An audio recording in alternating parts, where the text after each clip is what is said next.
আসছে, মা মাটি ডাকছে, তারেক রহমান বীরের বেশে আসছে ফিরে বাংলাদেশে, তারেক রহমান বীরের বেশে বাংলাদেশে, তারেক রহমান বীরের বেশে আসছে ফিরে বাংলাদেশে, তারেক রহমান আসছে, মা মাটি ডাকছে, তারেক রহমান আসছে, মা মাটি ডাকছে।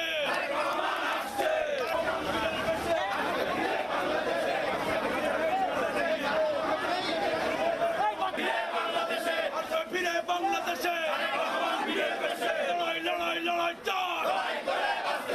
আমাদের দীর্ঘ প্রতীক্ষায় সারা বাংলাদেশের মানুষ ছিল। আমাদের প্রিয় নেতা অ্যাক্টিং চেয়ারম্যান জনাব তারেক রহমান দেশে ফিরে আসবেন। আপনারা জানেন স্বৈরাচারী হাসিনা বিরোধী আন্দোলনে যে সকল নেতাকর্মী নিয়ে আমরা সকল আন্দোলন সংগ্রামে খুলনা এবং ঢাকায় সারা বাংলাদেশের মধ্যে যশোর জেলা বিএনপির নেতৃত্বে আমাদের প্রিয় নেতা আলহাজ অনিন্দ্য ইসলাম অমিতের নেতৃত্বে আমরা রাজপথ দখল করেছিলাম। একইভাবে আমরা আগামী আমাদের তারেক রহমান আমাদের অ্যাক্টিং চেয়ারম্যান উনার দেশে ফিরে আসছেন, সেই উপলক্ষে যশোর থেকে আমরা সর্বোচ্চ সংখ্যক লোক নিয়ে আমরা ভূমিকা পালন করব। বাংলাদেশের রাজনীতির দীর্ঘ 17টি বছর একটি নেতাকে ঘিরে বাংলাদেশের শত হাজার লক্ষ জনতা এবং যুবকেরা এক হয়েছিল সেই প্রিয় নেতা জনাব তারেক রহমানকে ঘিরে। আজকে আমরা ভিডিও কনফারেন্সের মাধ্যমে তার সাথে কথা বলবার সুযোগ হয়েছে, মিটিং করবার সুযোগ হয়েছে, কিন্তু সরাসরি তাকে দেখবার অনেক ছাত্র জনতার এখনও অভিজ্ঞতা হয়নি।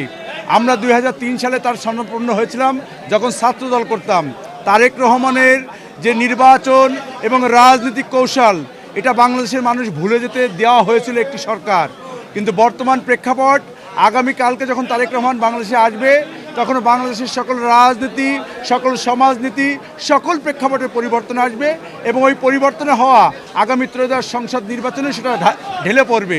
কোটি কোটি মানুষের হৃদয়ের স্পন্দন, আমাদের প্রতীক্ষিত সেই দিন আগামীকাল 25শে ডিসেম্বর।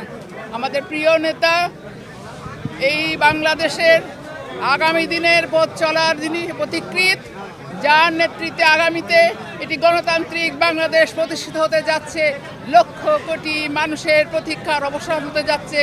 যশোর জেলা থেকে লক্ষাধিক মানুষ, ছাত্র জনতা, সকল পেশাজীবী মানুষের সম্মিলিতভাবে তারা আমাদের নেতাকে শুভেচ্ছা জানাতে, অভিনন্দন জানাতে এবং স্বাগত জানাতে তারা প্রস্তুত এবং তারা রওনা হয়েছেন।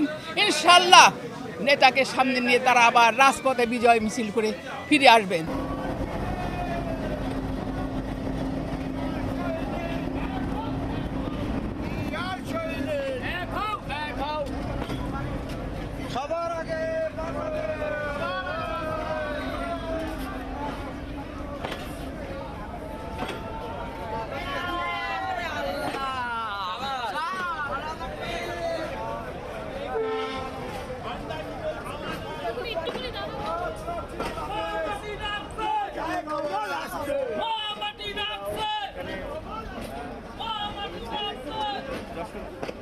স্পেশাল ট্রেনটি ছেড়ে গেল ঢাকার উদ্দেশ্যে।